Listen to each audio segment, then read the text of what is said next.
Hello and welcome to episode 3 of the Digital Relics podcast, where every week we share our thoughts on games, movies, music, technology, and politics. I'm your host, Jason Stieber, and I'm joined today by my good friends Nick Sandelsky. Hey guys. And Josh Greenwood. Hello. So, this week I would like to start by talking about a rather eventful week with the Trump administration. That's putting it nicely. Yeah. Where's the drum roll? For those that aren't aware, I guess I'll start with, I don't even know if I can call it the big news because so many different things happened, but the biggest news in my opinion this week was that it was discovered that Trump campaign aides had repeated contacts with Russian intelligence. This comes from the New York Times. I'll just read a little bit. Phone records and intercepted calls show that members of Donald J. Trump's 2016 presidential campaign and other Trump associates had repeated contacts with senior Russian intelligence officials in the year before the election, according to 4 current and former American officials. Yeah, man. This is serious news. What comes next? I don't know. I mean, we really need Congress to investigate these actions further.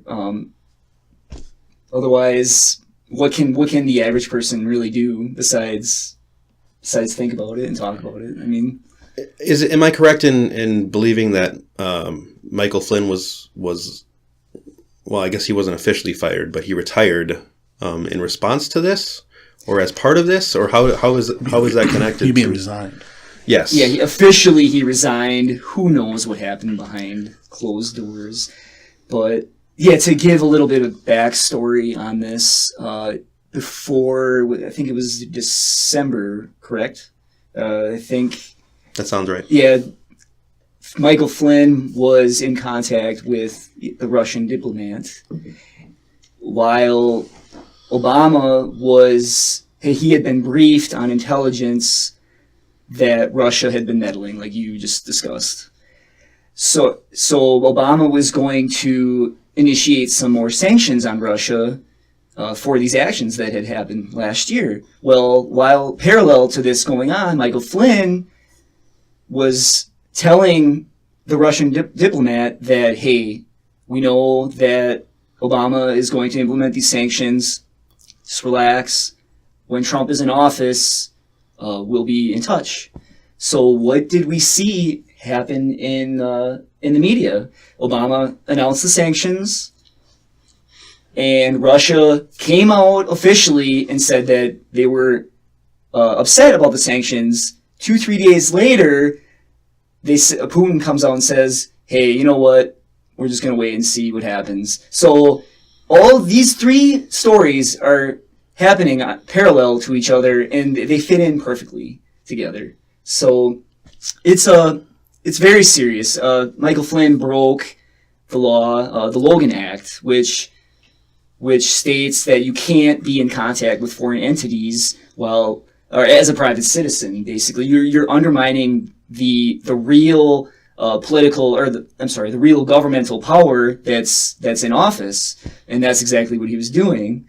So it's serious, and this just ties into the contact that the Trump campaign was having all along with Russia, and it's serious. And unfortunately, I think it also points to it's either pure ineptitude or really something truly nefarious is going on behind the scenes.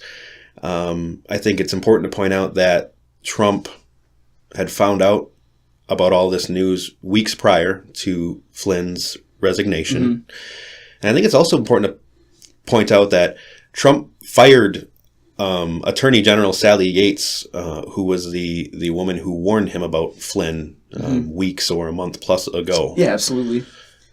So, that Trump has been, I know Josh and we've had arguments about this, but Trump has been, never arguments. Yeah, discussions. Trump has been adamantly defendant of Russia since the beginning. And when we see these issues arise, and with Sally Yates, for instance, and he blows it off, or he takes Russia's side consistently. And when Trump is very inconsistent in nature about everything else, that you begin to ask the question, why? Why is he so consistent on this issue with Russia of being friends? So, and I think the response that you would hope to see from our leader would be a response that gives credence to the notion that this is big news, that there is weight to this discovery, and that answers need to be sought out. Unfortunately, that hasn't happened so far. I'm just reading Donald Trump's official Twitter. His initial response after this came out was, quote, "The real scandal here is that classified information is illegally given out by intelligence like candy. Very un-American." He went on to say, "This Russian connection nonsense is merely an attempt to cover up the many mistakes made in Hillary Clinton's losing campaign." Right. It's all... So then that automatically begs the question, which is it?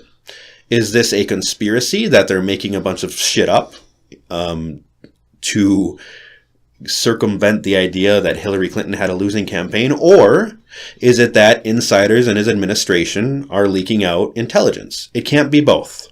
It's either real intelligence that's being leaked out, or it's fake. And I feel like even in these two tweets alone, he contradicts himself. And it's confusing what he's trying to even say here.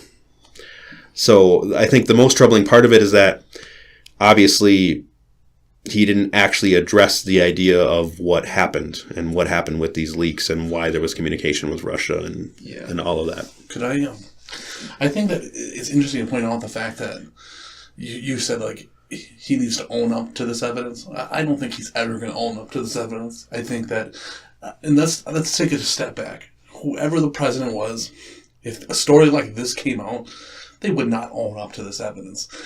It's like telling somebody, you did something wrong, extremely wrong, come forward and say you did it wrong. They're never going to do that because that's the presidential office. Secondly, I think if you look at what he said, there was mistakes made by the Hillary Clinton administration, but it has nothing to do with the story. So obviously it's a nonsense sentence. It makes nonsense to like bring that up when it comes to the Russian connection. Like, they made mistakes, so it's somehow connected to the Russian government. That doesn't make any sense at all. I think we'll talk about this a little bit more as we go further, but it really has been puzzling how Trump and his campaign continues to bring up Hillary Clinton and her campaign. Hillary Clinton is not the president of the United States. Hillary Clinton's campaign ended months ago. Why are we still talking about Hillary Clinton? She has no impact in this country, yet she's brought up at every press conference. It's really confusing. I don't really understand. She is the piñata for aggressive emotion that Trump supporters have about, or in this country. She symbolizes their frustrations, and Trump has got them so hypnotized in the notion that he can say Hillary Clinton and all these other emotions that are completely unrelated boil up again. So I think in that aspect, Trump is a genius because he is brainwashed. I guess that's the word. I wouldn't say genius. Right, but in authoritarian sense, he's brainwashed. He knows exactly what he's doing. Yeah, people. Couldn't you say that the same thing on the opposite side? Trump is that pinnacle point for the Democratic Party. Hillary's that pinnacle point for the Republican Party. She's the face of anger, and Trump is the face of the Republican The difference Party. being is Hillary isn't the leader of the free world. Well, yeah, right. I realize. Hillary has no relevance today. I'm just saying that I think that maybe what we should be looking at is the powers behind the scene. Is Trump really the guy making the strong decisions? I mean, like, that brings me to my question: like, what should be done hypothetically if this stuff is all true? What should be done? Well, the Intelligence Committee in the Senate needs to tackle this situation head on. And they need to, and I think a lot of members in the Trump cabinet are already under investigation by numerous committees. So I might be wrong exactly on that point, but I know there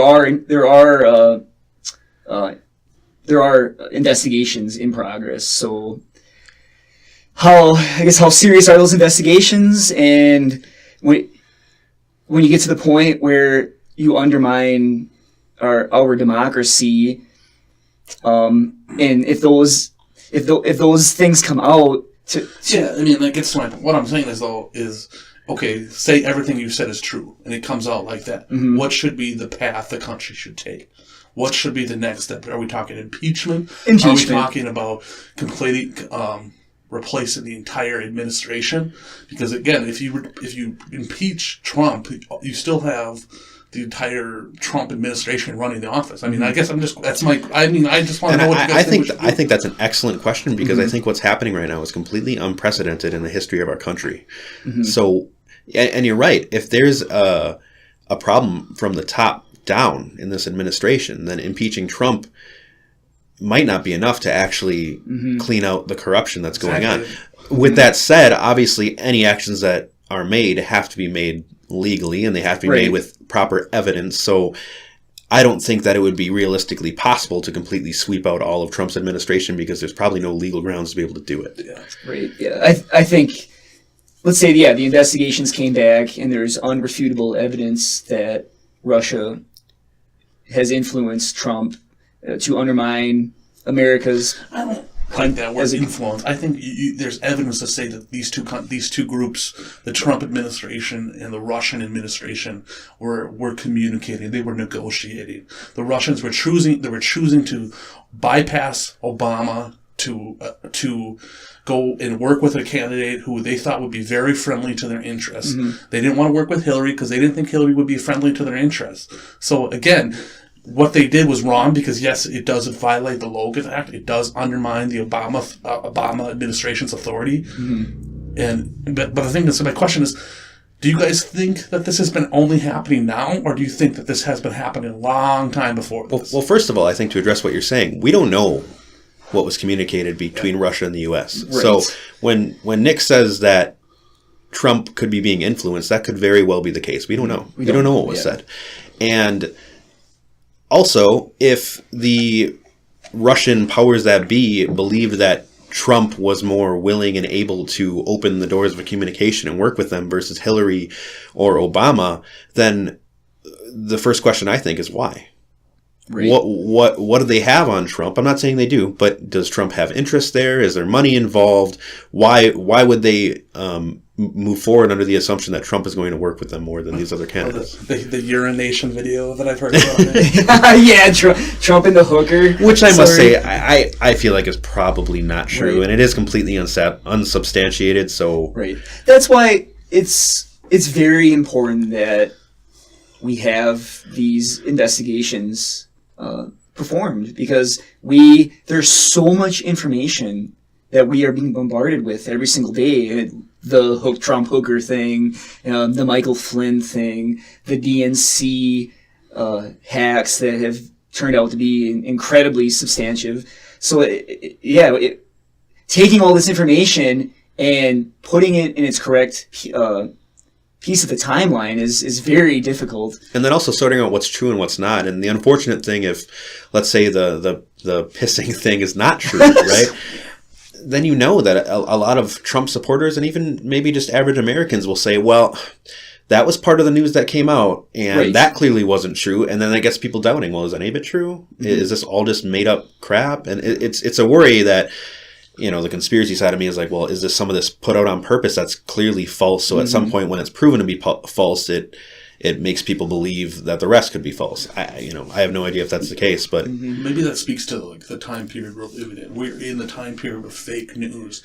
It's like it's not the time period of actually discussing and investigating things. It's more like, I don't like that story, so it's considered fake news. I recently just watched CNN, and that happened live on CNN. The guy said, if you disagree with the story we're talking about, tell me why you disagree with it. Don't label it fake news. And the guy responded by saying, this is fake news, and he ended the segment right away. They didn't talk about it anymore. Well, I think it's important then, as we continue down the timeline of the events that have happened this week, I'd say the next big event was Trump's press conference. Oh my God. That was gold. I watched that live, and I figured it was going to end. as SNL's Cold Open. Honestly, I thought it was just going to, I have to say my favorite part about that segment, or that press conference, was when somebody was asking him a question, and he responded going, "I thought you were going to ask me a simple question." Yeah. I think we could spend the whole podcast talking about that press conference. Yeah, and I think it's even more terrifying. And I'm a liberal, but I'm a liberal that tries to find common ground. And I'm a liberal that wants to understand the psyche behind the people that voted for Trump. And I understand that not everybody I would say most people that voted for Trump are not racists. They're not terrible people. There's reasons that people voted for this man, and I'm still trying to figure out why in a lot of ways. But it's scary to me that after his press conference, when I thought to myself, that was the most batshit insane press conference of the President of the United States that you could ever imagine. It was terrifying in a lot of ways. I was literally laughing my ass off and scared to hell at the exact same time throughout this whole press conference. But then right afterwards, I hop on Twitter, I hop on the internet, and I'm reading all these Trump supporters and conservative pundits saying, that was the best conference I've ever heard, and wow, he really gave it to the media, and I'm like, it's scary when the country is getting to this point where the Trump administration is finding success in portraying the idea that the media is just out to get them and is only feeding lies to the American people, and that just listen to the Trump administration, we're telling you the truth. And that's scary, and that's how dictatorships start. Yeah, the history books, they're all the same. You bypass free speech, and you bypass the media. You go straight to the people, and you use your rhetoric to twist their minds to the way that you want to twist them. So it's very dangerous. Well, you're exploiting fears from people. Exactly. You're taking something that someone might be afraid of, and you're making it 46 times larger than it was. And you put a face on it. You put Hillary Clinton's face on it. You put immigration's face on it. And that's you get these chants, build the wall and lock her up. Mm-hmm. And it's extremely counterproductive to... And I agree with you when you brought up earlier how Trump knows what he's doing when he brings up Hillary, and he knows how that connects emotionally to his followers to cling to that, and it can kind of sway the conversation and point it in a different direction. But at the same time, I think Trump is a mix of being a master manipulator and also a small man, and by that I mean he has a small man syndrome. I really think he lacks self-confidence, and I really think he needs outsiders to give him approval and tell him how good he's doing and how great and popular he is and how much everybody likes him. I can bring this up. At the press conference, there was a Jewish reporter there. That's what I was referencing before. Yeah. His last name is Turks. I'm not sure of his first name, but I'll just read verbatim what he asked. He says, "Despite what some of my colleagues may have been reporting, I haven't seen anybody in the community accuse either yourself or anyone on your staff of being anti-Semitic. We understand that you have Jewish grandchildren. You are their Zayd," which is Yiddish for grandfather and often a word of great affection. After that, Mr. Trump nodded slightly and said thank you. Mr. Turks continued, "However, what we are concerned about, and what we haven't really heard being addressed, is an uptick in anti-Semitism and how the government is planning to take care of it. There's been a report out that 48 bomb threats have been made against Jewish centers all across the country in the last couple of weeks. There are people committing anti-Semitic acts or threatening to..." And then Mr. Trump cut him off, saying it wasn't a fair question. He then told him to sit down. He said, I understand. So Mr. Turks sat down. Now, just remember that the first thing that Mr. Turks said to Trump was that we understand you're not an anti-Semite. We understand that you have Jewish grandchildren. But how are we going to address these problems with anti-Semitism in our country? Mm-hmm. Trump responds with this. So here's the story, folks. Number one, I am the least anti-Semitic person that you've ever seen in your entire life. Number two, racism. The least racist person.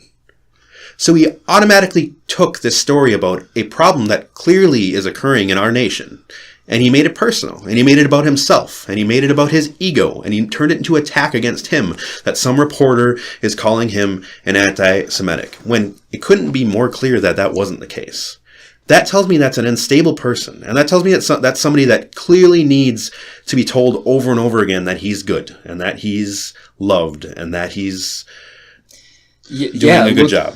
Look at our past 2 years with this man, running for president, and that has come up time and time again, where his thin skin just turns any dialogue that's directed towards issues that has to do with him into a personal attack on him. So and I think the reporter was aware of that, which is why he really tried to step lightly and word it the best way he can to make it clear to Trump that it wasn't an attack.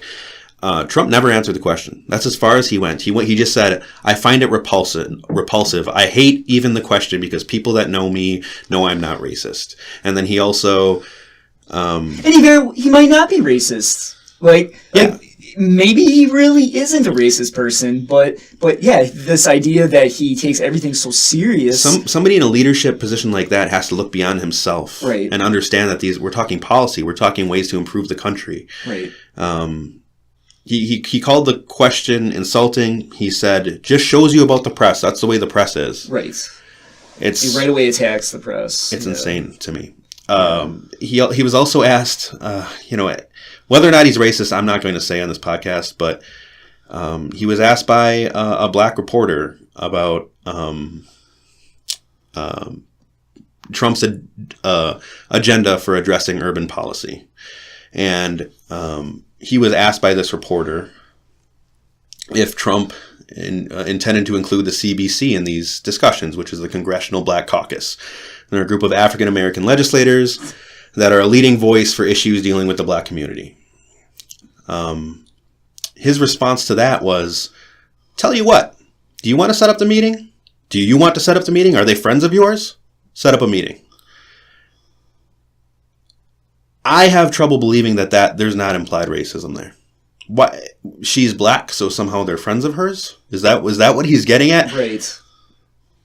Again, I'm not going to comment on. I'm just reading what he says here. But I will say that comment you mentioned, they did realize later on that was the most incorrect way to bring that subject to light, and so they did make contact with who he was.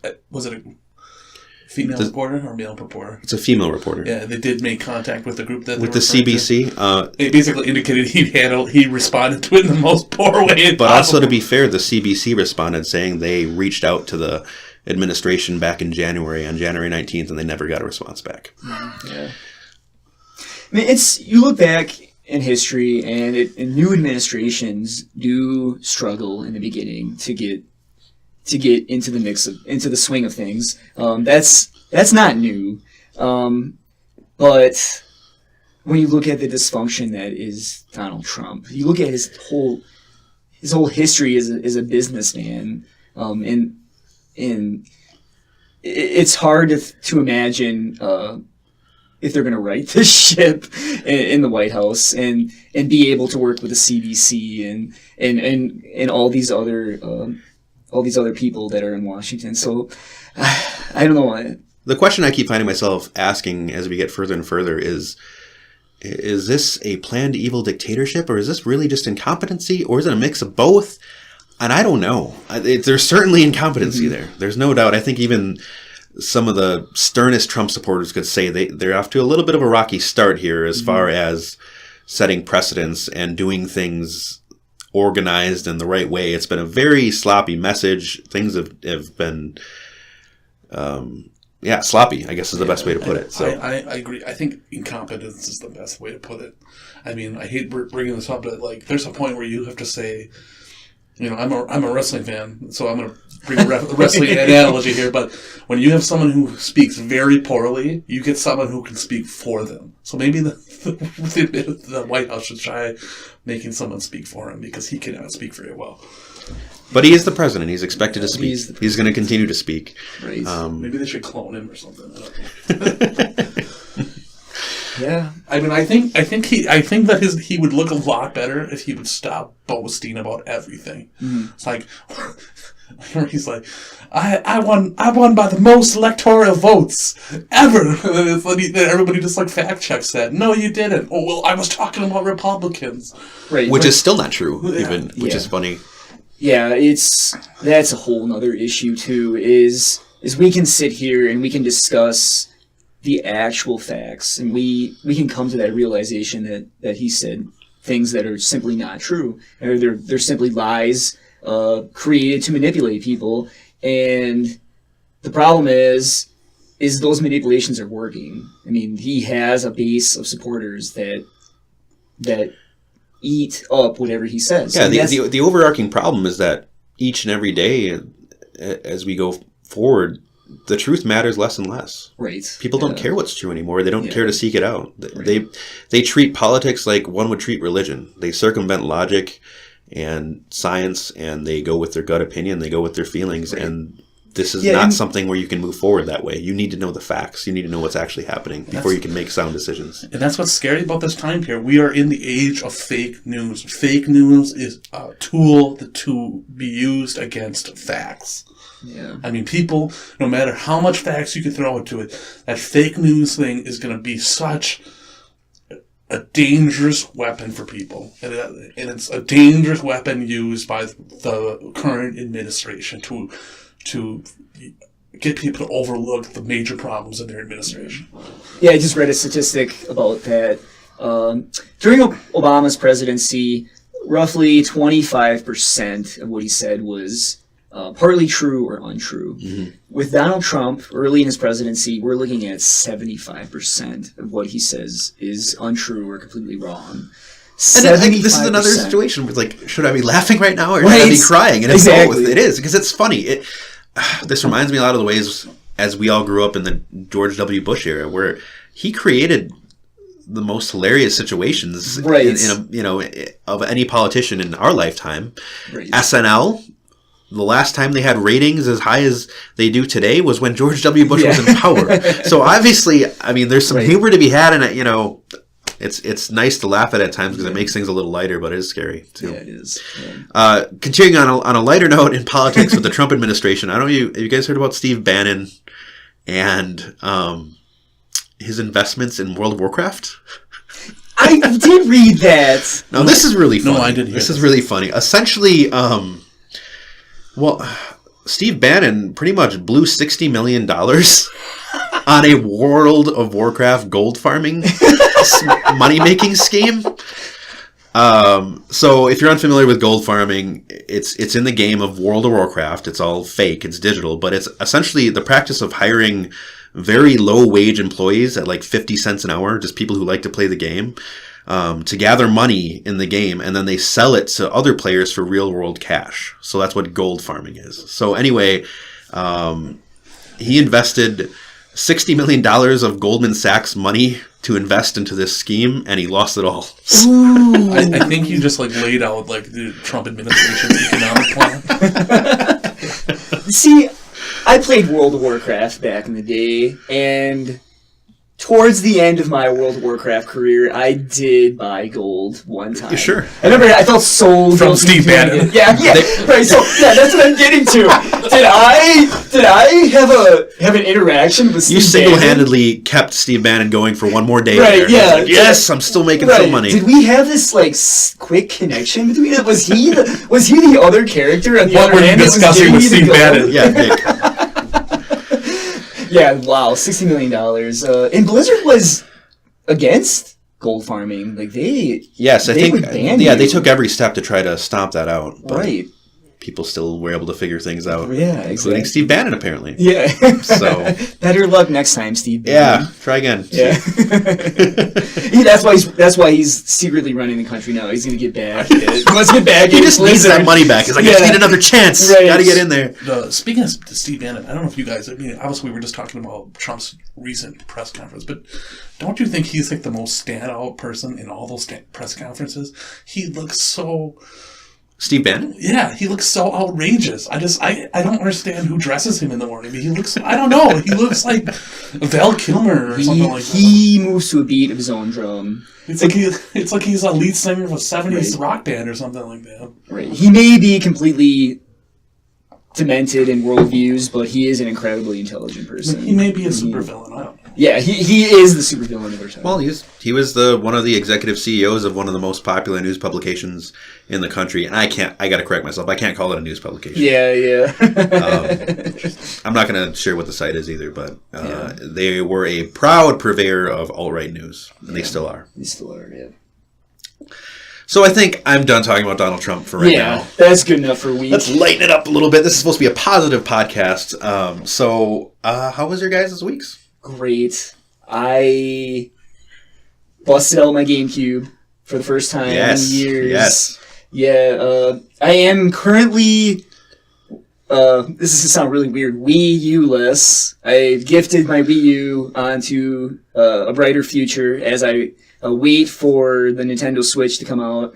So I really needed to get some Nintendo fix. So I brought out my GameCube. I loaded up some Mario Kart and some Soul Calibur 2 games that we used to play back when we were in high school. And holy cow, like I am still amazed by how well those games hold up. Like that system has held up really well. Yeah, my favorite game on the system, F-Zero GX, I think. Yep. I played that less than a year ago, and it's beautiful. It looks comparable to modern games, and it runs at 60 frames a second. It's smooth as hell. I think it's like 32 different vehicles can be on screen at the same time. It's a blast to play. GameCube still stands as one of my favorite systems ever made. Yeah. Very underrated. It reminds me a little bit of the Dreamcast in that it didn't really reach massive adoption levels, and it didn't really get a ton of third-party support. But man, it's got a dozen to 15 games that are just some of the greatest games of all time. Almost like you have to own. There's Legend of Zelda Wind Waker. There's the Metroid Prime trilogy. Yes. There is Eternal Darkness. There's Rogue Squadron, I believe. Yes, sir. The Mario Sunshine. Yeah. Mario Kart. Great system. Yeah. When I think about GameCube, I do think about Metroid Prime. Because as a Metroid lover, it's like... Because, I would so love if they just would reboot that series every time. Please, Nintendo. Yes. Bring back Metroid to the Switch. Right. Metroid Prime, or even if you just reboot Super Metroid again on the Switch, I can take that handheld with me anywhere and play Metroid. I mean, that's... And that I think they'll do. That'll be on the Virtual Console. Yeah, I'd imagine you have to be able to play it. It was on the Wii U. I did play it. I played it. I went through it twice. It's still one of the greatest games ever made. So yeah, I really hope we see it again. Yeah, I agree with you there. I mean, I guess while we're talking about Nintendo and the Switch and Zelda and everything, so Nintendo announced a season pass for Zelda Breath of the Wild. They did. So that's, for those unfamiliar, a season pass is pretty much an extra amount of money you pay up front when you buy a game. So a game is usually $60. You pay an extra $20 to $30 depending on the content. I think it's 20 or is it 30? Yeah, for Breath of the Wild. I didn't see a price. I just saw the content they were going to have. It's somewhere in that range. So they're promising 2 DLC packs and then an expansion pass, which includes... It is $20. Okay, right? New game modes, new difficulty modes, possibly new maps, new story lines, stuff like that. This is very common in gaming nowadays. DLC is very common. What's not common is Nintendo bringing forth DLC. They haven't. This is the first Zelda game that's ever had DLC. It's the first Zelda game that they're charging more for extra content day one.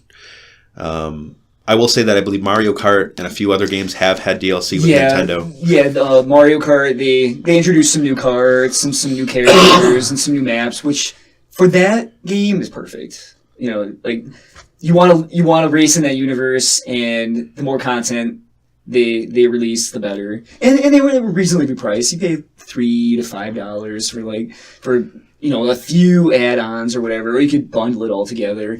And they also did that for Super Smash Brothers, which was appreciated. I actually didn't want them to stop doing that.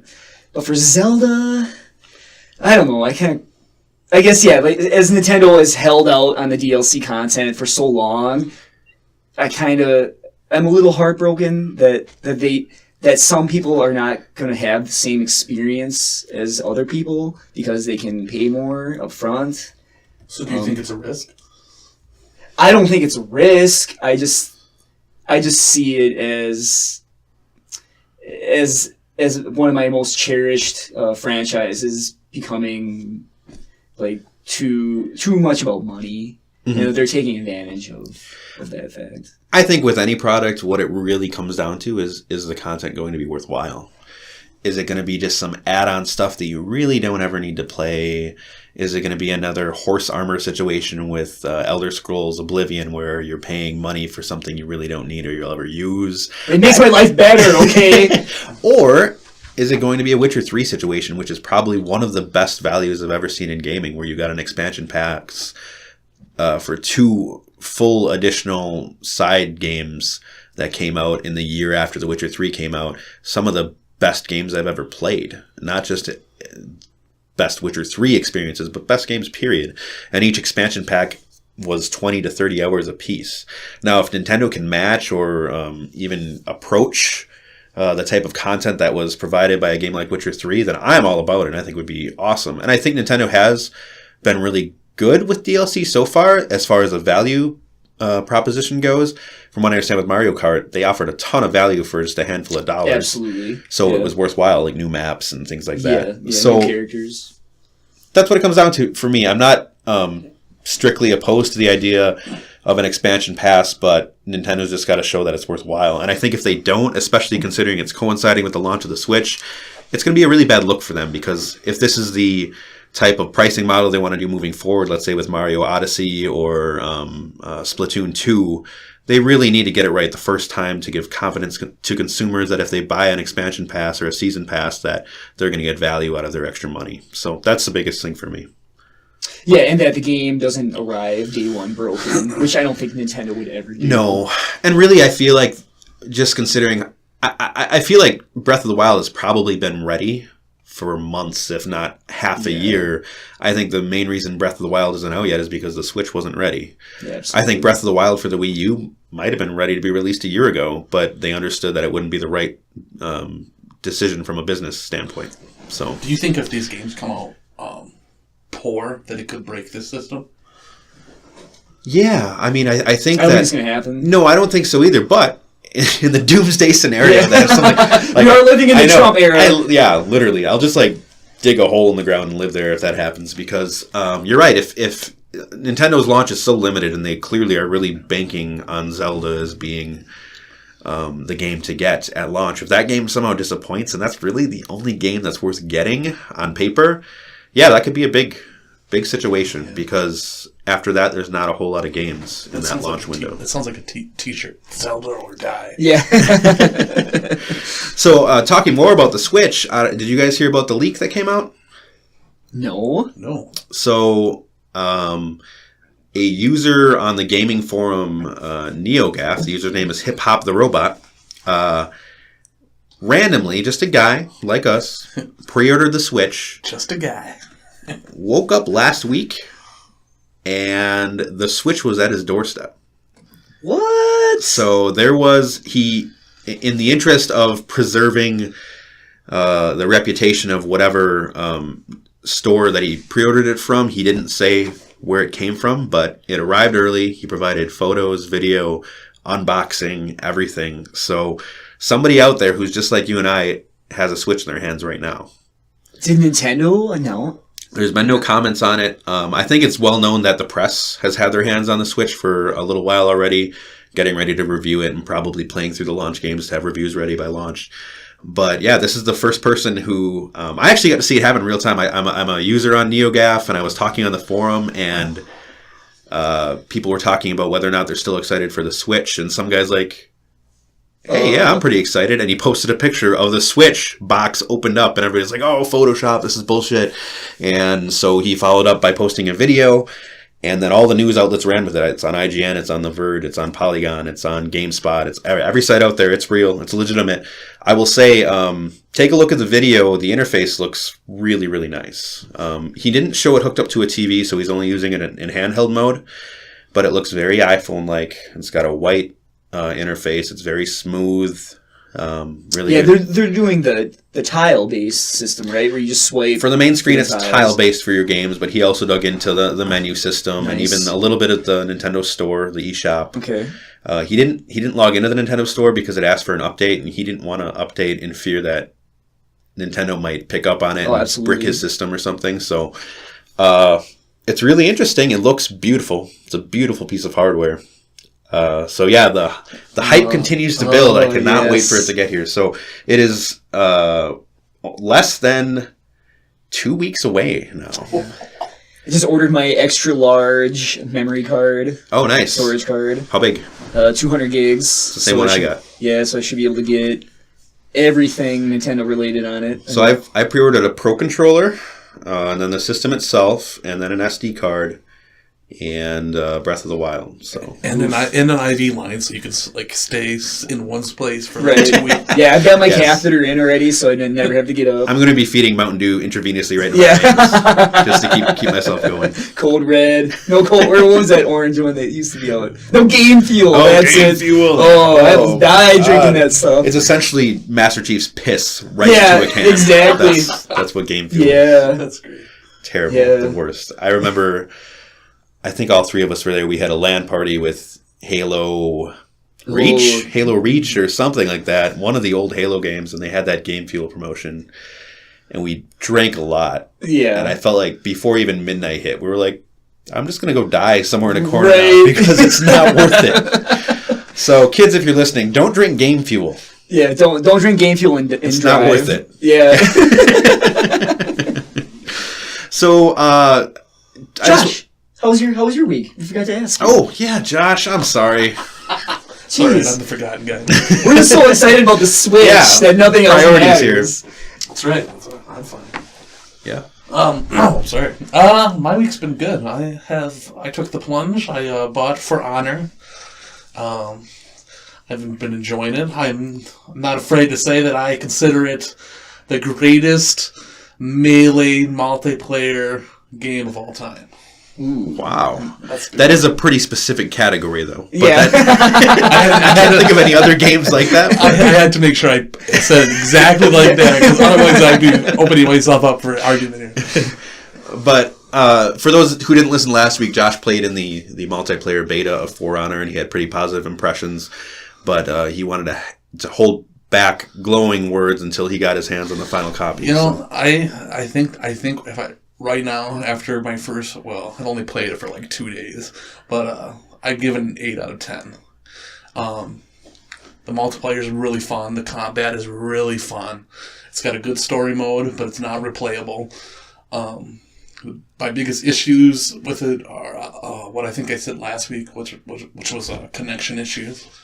I think, and I did some research, and that's, I guess, apparently been an issue for a lot of people. So, and they have a lot of really cool maps, but they need to put more maps out. Otherwise, it gets kind of boring after a while. Sure. I would imagine that they have a post-release content schedule in place. Yeah. To address that. I did buy the season pass, which is like, mine was $40, but it was, I couldn't pass it up because there's a lot of good stuff they put on it. So I also heard that moving forward, that Apple has decided to kind of dive into original streaming content. Yeah, they have. They're using their platform, Apple Music, and they're releasing 2 shows, I guess you could say. One is Planet of the Apps. This is. I'll just get. We're gonna start laughing. Let's just get the information out there for our listeners. But so yes, one of the shows is Planet of the Apps, and basically, if you've ever watched Shark Tank, there's going to be a panel of judges that are going to listen to these pitches from app developers, just to get Apple to sponsor their app, basically get it on the App Store. Do we know who the judges are going to be? That's a good question. I think, there are, like, Jessica Alba, Gwyneth Paltrow, Martha Stewart, Will.i.am. I mean, people that have a lot of legitimate development experience. Right. Yes. So it's a little bizarre. And then their other show is Carpool Karaoke, which is taking after James Corden, from CBS. Yeah, the Late Late Show, his segment that he does.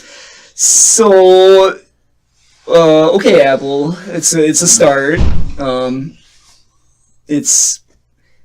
don't know. They haven't really said that how far they're going to dig into this into the streaming business to compete with Amazon and Netflix, but these are some interesting beginnings. Apparently, the response to the Planet of the Apps trailer has been met with a ton of hate. Is it because Mark Wahlberg's not involved in it? Apparently, yeah. The criticism that people like will.i.am, etc., know fucking nothing about programming. First of all, which honestly, I don't think you need to know how to program to maybe recognize what a good app might be. Like, you can still understand the marketing appeal of something without understanding how to code. So I think some of the criticism is misplaced. But I will say that even a current employee at Apple shared on Twitter, Renaud Leinhardt said, "Today I am ashamed to work for Apple. This is embarrassing and not what we work hard for." So he was not happy at all. So yeah, Apple says we're all about the creativity, and I call bullshit. I think they're just outsourcing their interviewing department. They need, because they're not creative at all. So they need to get a spotlight on it. Right. So yeah, they're thinking, well, we'll have this interview process and we'll just put it on Apple Music so everybody can watch. It's ridiculous. So. And this kind of follows up after a lot of talks over the last few years, including leaks and confirmations that Apple was seeking out to kind of create their own service, essentially. Right. So is this kind of the remnants of that? And it almost seems like they've scaled back, and it doesn't look like they're going to move forward with a full-on television-type service anymore. But well, there were so many rumors. They started off with the rumor that they were building a TV, an actual physical TV, and then we got the Apple TV, we got the streaming device, and then they were talking about the hybrid games machine. Right, and then they were talking about selling a TV bundle that you would purchase on the Apple TV. Well, that never happened, and now we're getting Planet of the Apps. So I think it really just speaks to it's perceived, whether it's true or not, I don't know, but it sure seems that Apple has lost some focus since the loss of Steve Jobs. It seems like they're kind of throwing shit at a wall and seeing what sticks, more so than they ever did in the past. Shit's that's a good analogy to use. Yeah, so... Yeah, I mean, I hope the streaming service ends up being successful and they can bring some quality content. You can see that streaming is the future. You look at Netflix and Hulu and Amazon, and some of the original content that's on those shows are better than anything out there. Even better than feature films, so... Yeah, absolutely. Definitely not against the idea. But yeah, I want to see Stranger Things type content and whatnot. Yeah, I agree. So we talked a little bit about the movie Arrival last week. How Nick is vying for Amy Adams to get an Oscar nomination for it. Last week I hadn't seen it yet. I finally was able to watch it during the week this week, and I really enjoyed it. I'm a big fan of sci-fi. I love First Contact films. 2001: A Space Odyssey is in one of my top 5 movies of all time, so it's definitely an interest of mine. I would say, I think it'd be strong to say that it didn't meet my expectations, but I did have a couple of nitpicks. So, spoilers for The Arrival, for anybody that's listening. Skip forward 5 minutes if you're listening and you don't want to hear spoilers. So part of the concept, obviously, about The Arrival is that these alien beings randomly show up on Earth at several spots all over the planet. They hover 20 meters above the ground. Every 18 hours, the vessel opens up. In crop circles made by Mel Gibson. Just kidding. And so after some time, we decide that we're going to enter the vessel to see why it's opening up, see if we can figure out what's going on, why they're here, whether or not they're here to hurt us, or if they're benevolent, or what's going on. So they get into the ship, and I think this is the strong point of the film, in that they try to open up a dialogue, try to figure out how to communicate. So without getting into all the details of it, it's really ingenious the way that they portray it. Amy Adams is kind of this... I don't know what her field is exactly. Linguistics, xenolinguistics, communication, and she's able to figure out a way to communicate them through a mix of imagery and symbols and etc. So as you watch the movie, you essentially find out that these alien beings see time in a very different way than we do, and that they essentially see the future, more or less. They see the future the same way we see the present. So everything is kind of happening at the same time. It's really hard to explain verbally as a concept. It's much easier to watch in the film to understand. But whenever you introduce the idea of time travel or the ability to see in the future, it does open up a little bit of a can of worms from a scientific perspective about how things can work. So that's where some of the issues came up for me. The first one being, I think they called them Abbott and Costello, the aliens. There was a scene in the movie where an explosion happens and Costello dies or is dying, which is one of the alien beings we're talking about. They call them, what do they call them? Heptapods. So they kind of look almost like a, I don't know. They've got like tentacles. Yeah, think octopus, but with stretched out by significant margin. So anyway, the immediate question that popped in my head as that happened, was that if they can see the future, why didn't they see that Costello was going to die? Why didn't they do anything to prevent it? Or then you can really go like, if they can see the future, they should probably already know whether or not coming to Earth is even going to work at all, because they should be able to see. So it opens up a whole mind-bending can of worms, but I think after thinking about it more, I took a couple days to kind of think about it, and I actually rewatched the beginning of the movie. And I think the movie actually does address that, in that the very first line of the film is memory is a strange thing. And then they also reference throughout the film that these alien beings see the future like we have memories. And I think that really made a lot more sense to me in that, as you guys know, memories are never always accurate, and memories are always foggy, and you maybe don't recall things exactly the way they happened. That's Donald Trump. So with that in mind, that really brought a lot more clarity and credence to the idea that they could see the future, and it's hard to describe again, but it's almost like a hazy, like, do they even realize that it happened in the future? Or is it just like there's all these things in their minds and they can see they happened or they're going to happen? So it's a really out there concept that I had a little bit of a trouble grasping, but I think that cleaned it up a bit. So I guess that's not that big of a plot hole in my opinion.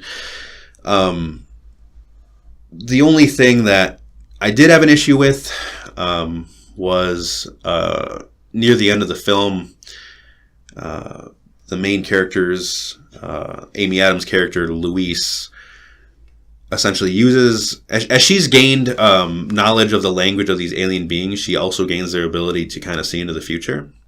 So she essentially sees herself talking to this Chinese general. And in the reality that she's in the present, this Chinese general is ready to declare war against this alien race because they don't believe that they can trust them. She sees herself in the future where everything worked out and everybody's safe. And he tells her, essentially, thank you for telling me this, this, and this. And what it essentially was his wife's final words. And she told him his wife's final words before she died, and that changed his opinion on whether or not to kill these aliens, and it changed the future of humanity, and they didn't end up declaring war, and everything was fine.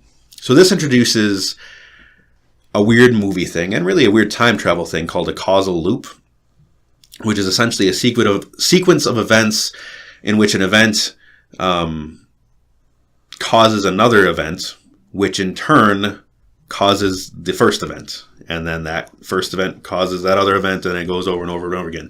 So I can't really, I mean, maybe it's just beyond my comprehension that I can't understand it, but just the idea that, your brain goes crazy thinking about, in the future, this Chinese general told her that she told him this, so then because she knew that happened in the future, she told him this, and then because she said it, he went and told her that she, of course. So is it a plot hole exactly? No, I don't think it's that simple. But I think it kind of pushes my ability to hold that sense of belief. So, but with that said, those are my only two small nitpicks. Other than that, I think it's a great sci-fi movie. I think it's the best sci-fi movie of 2016 for sure, and it's probably in my top 10 to 15 sci-fi movies ever made. So I really enjoyed. Oh, and I must completely agree that Amy Adams was ecstatic. I think or fantastic, I should say. She put a performance forward that I don't think she's ever really even attempted before. It was much more nuanced, and there was some sadness in her, and it was very, very good. So, yeah, I don't think if that role had not been filled correctly or acted out correctly, it would have been very hard to believe that the need for communication with the aliens and just to figure out what they wanted and needed. I don't think that connection would have been as good, and I think it would have been a major distraction in the movie. Yeah, I would agree. So now we are moving on to my favorite game of the week, which is a game we like to call Predictions. So Predictions is a game where every week each of us predict the ratings for films and games coming out in the near future. We make note of our guesses and see who won the following week. So to start, last week was the first time we put this game into place, and we made our predictions. So our predictions were for 2 films, The Great Wall and A Cure for Wellness.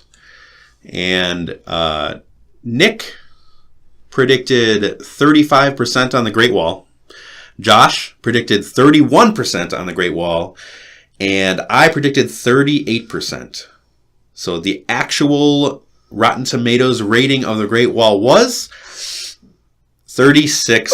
Oh! So that means Nick's guess of 35% makes him the closest to being correct. So he is the winner for that one this week. Yeah! We need a t-shirt or something. Hey, but we were all really close. Cheater. Yeah. We should get like a t-shirt for the Great Wall movie for Nick. Yeah. I win a year's supply of movies. I survived the Great Wall. Yeah. So the next one that we guessed was A Cure for Wellness. Josh predicted 51%. Nick predicted 60%, and I predicted 47%. The actual Rotten Tomatoes rating was 38%. Wow. So I think lower than any of us guessed. Ouch. Really pretty poor ratings. That's actually, I mean, we would have never thought this last week, but The Great Wall and A Cure for Wellness got about the same reviews. That's so sad. A little bit disappointing. With that said, I don't give a shit because I won. Yeah. With my guess of 47%, so we need I am some the winner. confetti or something to go off when this We need happens. some like blower things. Yeah. So those are our predictions last week in movies. In games, we predicted 2 games as well. The first game we predicted was the game that Josh spoke about a little bit earlier, For Honor. With For Honor, Josh predicted an 80, Nick predicted a 70, and I predicted a 76. The actual rating for Honor was, I'm bringing it up here, 77. Ooh. So that would mean I win again. Whoa! You're welcome. Yeah. So, again, that's good though. Again, we were all in the ballpark. Really, Nick had the low with 70, Josh had the high, and I had in the middle, and it ended up being in the middle. So, pretty good reviews. So the next game that we predicted was Sniper Elite 4, which was pretty funny last week. Josh predicted that would be essentially the game of the year. Hopefully I'm right. At a 95 rating. Nick predicted it would be one of the worst games ever made at a 30 rating. And I predicted once again in the middle with a rating of 74. The actual score of Sniper Elite 4 was 78. Wow. Jason again, so that's close. 3 for me, 1 for Nick, and 0 for Josh. Oh, man. Yeah. Team Jason! I get the toilet bowl award. So, since last week, I discovered some flaws in the way that we're doing this game, in that oftentimes the week before a game or movie comes out, there's already several reviews out there for it. So, instead of predicting the game or movie that's coming out this week, we're going to predict the game or movie that's coming out the following week. And this is still an imperfect system because sometimes reviews come out months earlier. So it's hard to say, it's hard to say always when reviews are going to be out, but this is as close as we can get. So this week we're making predictions for one game and one movie, because they're kind of the only big games and movies that are coming out 2 weeks from now. And we'll start with the movie. The movie is an X-Men property. It is Hugh Jackman's final film in the series, and it is called Logan, where he plays Wolverine. So just a little bit of a plot synopsis. Logan is essentially a movie in a world where it takes place far in the future, and Hugh Jackman's character of Logan, or Wolverine, is aging, and he's older, and essentially he lives in a world where there's little to no mutants that exist in the world. And then he finds a little girl who apparently has extraordinary abilities. He's joined by Patrick Stewart playing Professor Xavier to kind of help him on his way. So that's what the synopsis of the movie is. Predictions, Nick. I saw the first trailer and I absolutely loved it. It was like Johnny Cash, and just the feel of the trailer. I was so very, very excited. So I'm going to give it a very positive review, and I'm going to say 75%. Josh. You stole my review. I will say 74. Ooh. So that means if it's any lower than those numbers, Josh is going to take it, because I'm going to predict a little higher, and I'm going to say 83. I think it could be a lot worse than an 83. I think it could be a lot worse than a 74. Because I've been fooled by Wolverine movies in the past. I think X-Men Origins Wolverine, which was the first solo Wolverine movie, was just terrible. It was really bad. Ryan Reynolds was actually in that as Deadpool, but it was a completely different incarnation of Deadpool than the Deadpool that ended up on the big screen. It was super serious in the movie. Spoilers for X-Men Origins if you give a shit. But in the movie, Ryan Reynolds' Deadpool character ends up having like his mouth ripped off, essentially. So he's mute and he can't talk, and he's all scary and stuff. It's really bad. Anyway, so that movie was terrible. But then I was excited for The Wolverine, which was the follow-up to that movie. And I thought it was a decent but very flawed film.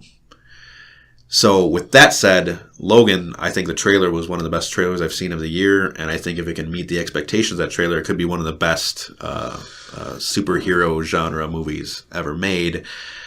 But I'm going to hold back my expectations a little bit, just because I do know the history with some of these movies. So, but it is Hugh Jackman's last foray as Wolverine, so hopefully he goes out with a bang. I hope it's really good. I totally agree. Okay, so we're all locked in for our ratings for that. The next one is a game that's exclusive to the PlayStation 4. It's the first game in a series that is intended to be a new franchise. It's called Horizon Zero Dawn. So this game is kind of an open world action adventure game that takes place far in the future. You play as a female protagonist called Aloy. And essentially, the game is about a future in which mankind has devolved back into a more primitive state after kind of an apocalyptic event. And hundreds, if not thousands of years have passed, and the remnants of this technologically superior human race still exist in these AIs that still exist in the world, and they take the form of kind of prehistoric looking dinosaurs. So it's an open world game where these essentially robot dinosaurs that you're fighting. And yeah, it looks really cool. So again, it's a PlayStation exclusive. The graphics look to be some of the best ever on the system, on par with the Uncharted games or any of the best games on the PlayStation 4. So with that said, Nick, what's your prediction for Horizon? Am I going out of 100% again? This will be out of 100, yes. Out of 100? Yeah, I was incredibly impressed by the trailer. The graphics look phenomenal. The gameplay looks unique. It looks polished. So I'm going to say, I think I'm going to go 80% or 80. Josh? I'm going to say 90%. Oh, wow. So your expectations are a little higher. Yeah, everything I've seen in that game looks fantastic, so I expect it to be very good. I was torn between 90, 85, but I think I'm just going to go 90. Okay. Yeah, I'm very excited for it on a personal level. I can't wait to get my hands on it and play it. Unfortunately, it comes out 5 days before the Switch comes out, along with Breath of the Wild. So I don't know how I'm going to address that, because I'm sure Horizon and Breath of the Wild are probably each 50 to 60 hour games. So I don't know how I'm going to fit in time to play them both, but I will figure that out when the time comes. Right. I have this picture in my head of your head exploding. I'm just going to play both of them. Yeah, I think you just have to have two TVs. I'll just play both of them at the same time. Right. That's you the pause only one solution. game, and then you go to the other game, and then you pause, and you go back. It makes me think of like Total Recall when like Arnold Schwarzenegger starts to like freak out. Yes, totally. My head's going to open up, and I'm actually going to be a slightly overweight woman.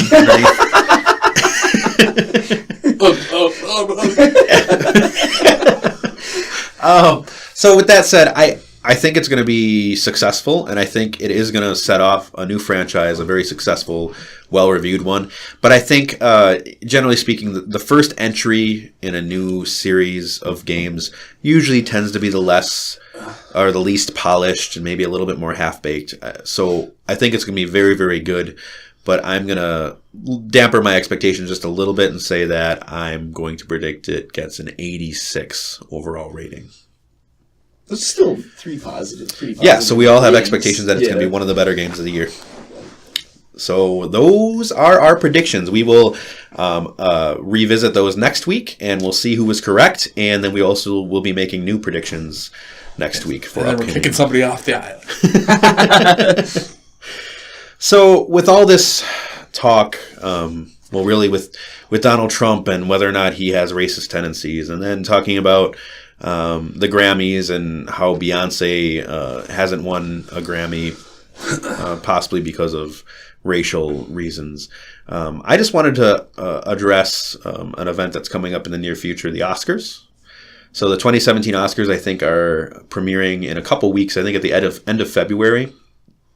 And it just reminded me last year it was a big deal on Twitter and on the internet and really just everywhere in our country was the 2016 Oscars So White movement. If you're not familiar with that movement, it was pretty much backlash of the Oscars for not featuring nominees of color or minorities in their awards. I think last year, I don't think there was a single I think you're right. minority nomination in any of the major categories, which I think is very understandable why that movement began and why it had relevance last year and this year. But I guess I just want to talk a little bit about where that movement came from, whether or not the Oscars are the right target for a movement like this, and then whether or not the Oscars have shown any improvement in 2017. So, first of all, I personally believed last year, and I still believe this year, that the Oscars So White movement is worthwhile. And I think it does provide a lot of good points, and I think it also brings to light a lot of issues with the industry. But what I do believe is that the Oscars were kind of an unfair target. And I believe that because I think the Oscars every year, in and out, more so than being an independent entity in itself, are a reflection of Hollywood and really a reflection of the industry. So what I'm getting at is that the Oscars can only nominate actors who show up in films. And I think the issue, more so than who the Oscars are nominating, is who Hollywood decides to cast in their films. And I think we see this time and time again where Hollywood has traditionally refused to cast minorities in leading roles over and over and over again. You also see that minority roles are literally whitewashed in that they cast Caucasian actors to play minorities at time, or at least recast these minority roles as Caucasians. A really good recent example is Doctor Strange. I forget her name. Let me look it up. there was a character in Doctor Strange that in the original comics was supposed to be a man of Asian descent. He's essentially had a monk-like status. He was known as the Ancient One. Well, they recast that to Tilda Swinton in the movie, which is a Caucasian woman that was met with a lot of backlash. You see this historically in Hollywood as well, over and over again. White actors getting the roles of Asians and maybe not blacks anymore, but that happened at a time as well, where there's some Andy Rooney, I believe his name was cast as a prominent Asian actor, and that was full of stereotypes and things that would be really considered offensive today. I like that movie. You can also see how discrimination pops up today, even through the highest grossing actors of our time, in which obviously it's completely occupied with mostly white males. So what I'm saying is that essentially the Oscars So White movement had its heart in the right place, and I agree with what it's saying for the most part, but I don't think we should be attacking the Oscars. I think we should be attacking the industry, and I think the industry needs to wake up and understand that America is diverse and that diversity makes money. And I think that it's a really positive sign to see that some of the biggest movies that have been coming out lately have been reflecting that diversity. You look at Star Wars The Force Awakens, you look at Star Wars Rogue One, so really Star Wars has been a really good example of this. You see female protagonists, you see prominent Asian actors, prominent black actors, and you're really starting to see a lot more diversity there. So I think it's a good thing, and we're seeing some positive signs. And I think it's reflected a little bit in the Oscars this year in that a record 6 black actors were nominated this year compared to 0 last year. So those nominees were Denzel Washington, Viola Davis, Octavia Spencer, yep. Naomi Harris, Ruth Negga, yeah, Mahershala Ali, Dev Patel. So we've definitely seen improvement. Hopefully the industry continues to go the right way this way. But I guess time will tell. Yeah, I just hope that the industry is doing it out of the righteousness that diversity is a good thing and not just to appease the critics. So that I do think I want to add on to that. I do think that diversity is important in the film industry, and I think some of these. I'm looking at these best actor and leading role people that are nominated, like Ryan Gosling, Casey Affleck, Andrew Garfield, Viggo Mortensen, and Denzel Washington. Do they all deserve to be nominated for Best Actor? I think the majority of them do. I don't think all of them do. But I also think it's interesting that, like, if you look at, for example, like last year, we had 5 leading actors nominated for Best Actor, all of them white. And this year, there's only one. They've only changed that by 1. There's only 1 actor of color that's been put into this actor. But you see that the majority of all the color actors that are put into the nominations are in supporting roles. So, I don't know. Yeah. And really, I've looked it up as we're talking here, and just so I can give some more proof, but Egyptian fantasy films are the worst for this. They almost always cast films based in Egypt with white actors. What was that movie with... There was Gods of Egypt last year. Yes. That was ridiculous. I love that movie. Exodus, Gods and Kings, which cast like Christian Bale, yep. Joel Edgerton in 2014. The list keeps going. Ghost in the Shell, which is an adaptation of an anime that was an Asian protagonist, is now played by Scarlett Johansson, who's white, of course. You've got The Great Wall, which we just talked about, Matt Damon. That role, I mean, obviously it's not historical, so you're not required to cast an Asian actor, but at the same time, even the creators said that they originally wanted to cast a Chinese actor, but they were told that it wouldn't be the best choice from a financial point of view. Yeah. And that movie was financed by the Chinese, right? The Great Wall? At least partially, I know. And then as you can keep going down the line. You look at Aloha, which came out in 2015, where they cast Emma Stone as an Asian character with no explanation of, like, she was actually in the film. In the logic of the film, she was Asian. but she just looked like Emma Stone. Makes no sense at all. So you can keep going online. I've got a list. There's The Martian, there's Pan, there's Stonewall, there's Edge of Tomorrow, there's Noah, there's The Lone Ranger, there's Star Trek Into Darkness, there's Argo, there's The Hunger Games. You could keep going. In recent years, several cast decisions that decided to go with a Caucasian actor over a black or Native other American. minority actor that it originally was based off of. So it's an issue, and I really hope that Hollywood does react. And I know what you were saying, that you hope that Hollywood reacts for righteous reasons and that they open their eyes and can see why. But frankly, in my opinion, if they do it for financial reasons, it's not as good. But that's fine with me too, because that also reflects our American culture and what the viewers are looking for. And I really hope that viewers around our country are looking to see fresh faces as protagonists and aren't afraid to be able to see themselves in a female or see them. Not literally, but like, as you watch a hero on the screen, they can see themselves as, they can relate to a black man or an Asian or any other minority. Yeah, that's a good point. Did Hollywood, for all these years leading up to this year, when they don't cast the minority groups, are they doing that from a financial standpoint because the people that are watching don't want to see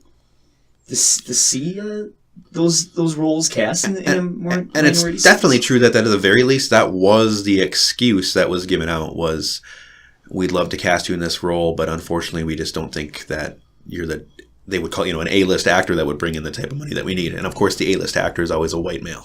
Yeah. So that was the excuse that was given. But I think, again, movies like Star Wars and even the newer Star Trek films that are showing a lot more diverse casts. I think that's like the best example, Star Trek.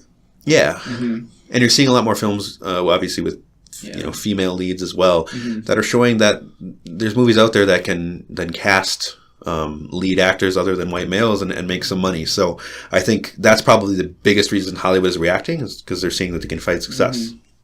I just think of Ghostbusters, the latest Ghostbusters movie. That was pretty contentious. Yeah, that's a whole bag of worms that we could get into, because a personal argument that I have is that you can see the beginnings of the alt-right movement and really a lot of Donald Trump's followers and their campaign in, first of all, some of the craze that was around the Ghostbusters reboot, as well as the whole Gamergate controversy, which attacked a lot of females in video games. But maybe I'll have a segment on that specifically in a future podcast episode. But I will say that there does seem to be a startling connection there. When is the Grammys, anyways? The Oscars? Oscars. Yes, Oscars, excuse me. It's gotta be the end of the month. Yeah, I don't know if it was March or February. It's Sunday, February 26th. So next week Sunday. Yeah, nice. I want to add, I don't know how long we're going to talk about the Oscars, but I want to add one snippet. I do not think Andrew Garfield deserves to be nominated for Best Actor after watching Hacksaw Ridge. And I do not think that movie should be in the category of Best Picture. That's just me, though. I haven't seen it yet. I haven't watched it. I like Andrew Garfield. I think he's a great actor, but I don't think his performance is worthy of Best Actor. That's just my opinion. Well, I'm going to move on to our next segment, which is a weekly segment that we do where we try to highlight an optimistic piece of news, big or small, political or otherwise, and share it with you, our listeners. And this segment is called Optimism. I hardly know him. So we know that it can be hard to find positivity right now, particularly in the media and particularly with the current administration. So that's why we created this segment, to kind of bring a little bit of positivity to your week every time you listen. So this week, we found some good news about sell-by dates on food packages. So this is pulled straight from The Verge, and it's titled, "Sell-by dates on food packages are going to get much less confusing." So, as we all know, in the past, we all check a sell-by date on our food, whether it be milk or meat or any type of food that can rot or go bad. And I think there's always been a little bit of confusion about what the sell-by date means. I know growing up that the day that sell-by date was hit, the food would be in the garbage. And I don't know if you guys have seen the same thing growing up or not. Yeah, my family, on some things, but otherwise it was more of, does it smell weird? Does it taste weird? Even if it maybe tastes a little weird, we still cook with it. So that's a good thing. Yeah. Just try to see if it kills you. Right. But I've definitely experienced in my personal life times when I see the date and I throw it away without even looking at the inside the package. Oh, same thing. Sorry.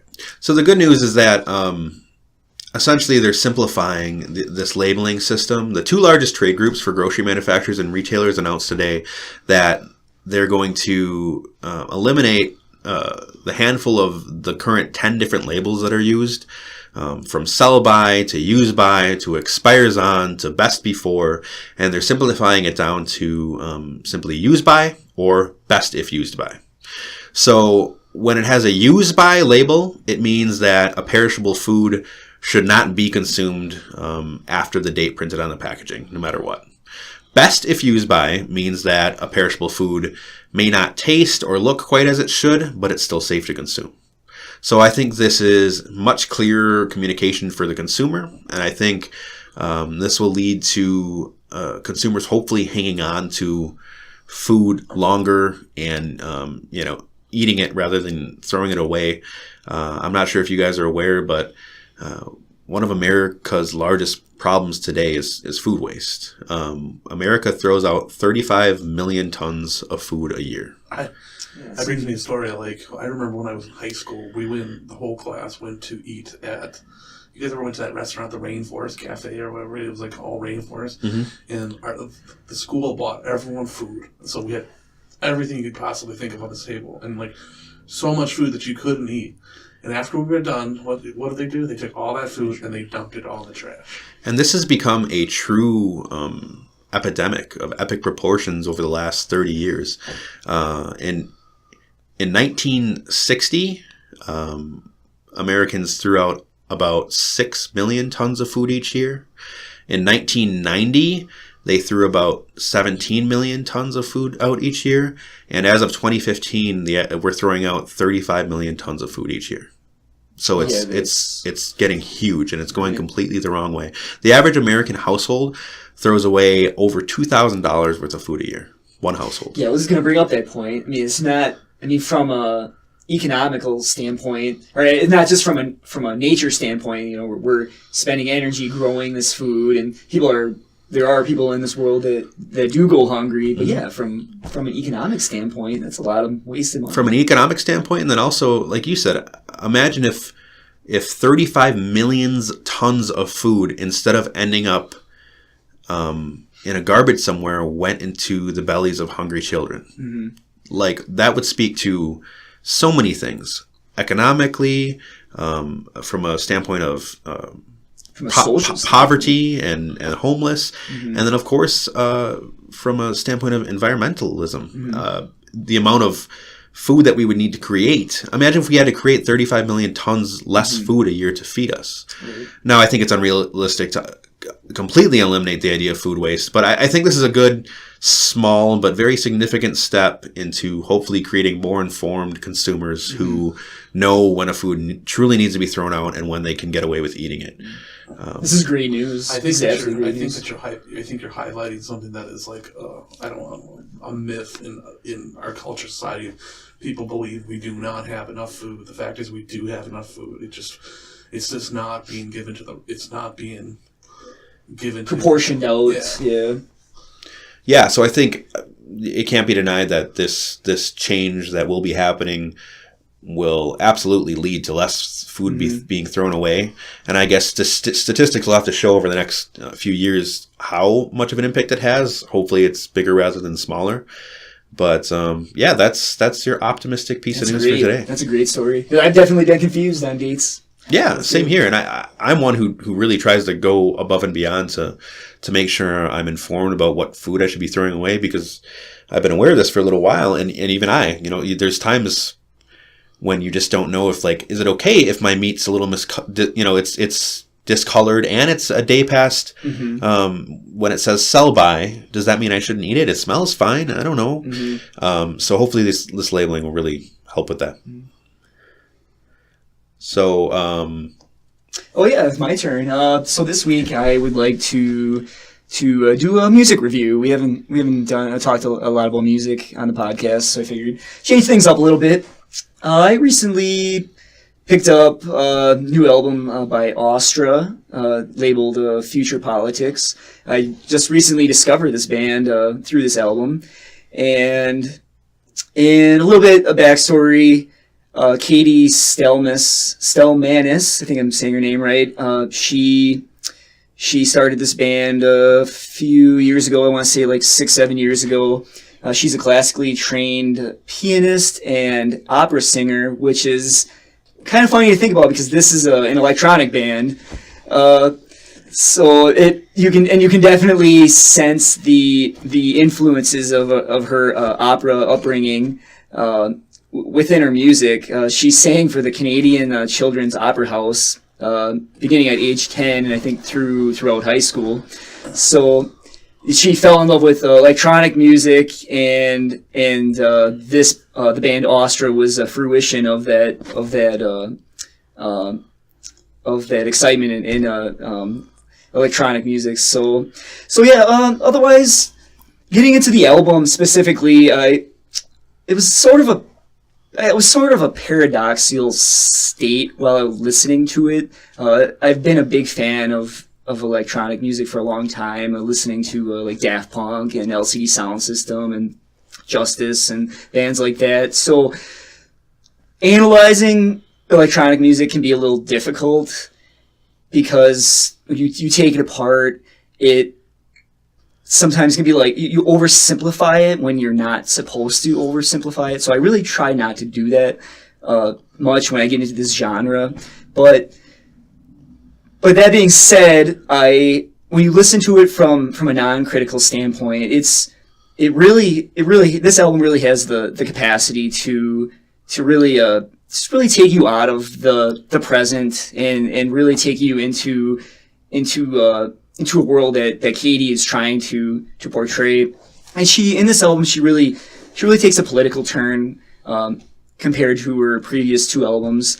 And she really tries to get into the politics of ourselves, our individuality versus the politics of from a government standpoint. She does get into a little bit of that, but it's about each other and how we dictate ourselves in society. And she really starts the album off admitting that she herself has gotten to a point in life where she's kind of plateaued and she's beginning to have the sense of feeling that things could possibly be better, but also at the same time questioning if things were really even better in the past. But she understands that a change really needs to be made, so she pushes that along throughout the album. And actually, the second track, Future Politics, is after that, coming to that realization. She wants to push towards being a better person and reaching for the utopia, which actually leads into the third song, where she wants everybody to strive towards utopia, and that she feels that right now that life, that things could be a lot better if we all strive to work together. So the album, I'm not going to critique every single song, but the album builds along like that until it gets towards the end, where she gives the listener a time to reflect on everything that she's sung about and talked about. And she ends with the track 43, where she asks if you don't have to necessarily agree with the things that she said, but at least understand that this is her viewpoint. So that being said, I really give an electronic artist credit for going down that path of subjective art because usually you think of electronic music, you think of dance music and whatever, and that's really the kind of gets to my paradoxical point I made earlier is I think she does a pretty good job of getting her point across, but at the same time, I take a step back when I listen to electronic music, and I just want to I imagine myself in a dance club, whatever, and so having these two parallels coincide was interesting for me, but I can see it from her standpoint that she's trying to bring optimism to our state of affairs, and when we talk about Trump and everything, so she's trying to be very optimistic about the future, which I really commend her for that.